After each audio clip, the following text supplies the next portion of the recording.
كابتن اسبانيا. كرة خطيرة أقدام القيصر تشافي هرنانديز قد تأتي بالجديد مرة أخرى في دفاع الريال.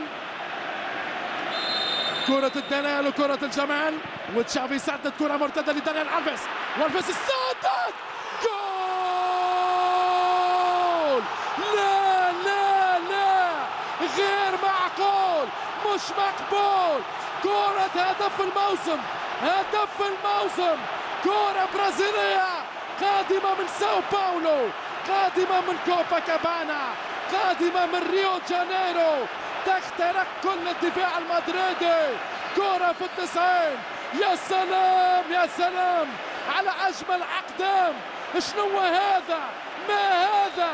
هذه الكرة يا ألفيس بامتياز، هدف خرافي، هدف عالمي، شيء كبير يا عمري، شيء كبير يا عمري.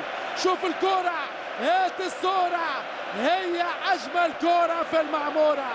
كرة دانيال ألفيس بامتياز يعود بها ريال مدريد منحني بهدفين أمام النار الكتالونية التي اكتوت بها الدفاعات المدريدية. مشاهدينا الكرام، شوط أول من نار بين هؤلاء الكبار، في انتظار أن تلتهب من جديد. لكم أجمل تحياتي. بعد الفاصل نرجع من جديد للاستوديو رفقة الزميل العزيز لاختر بريش.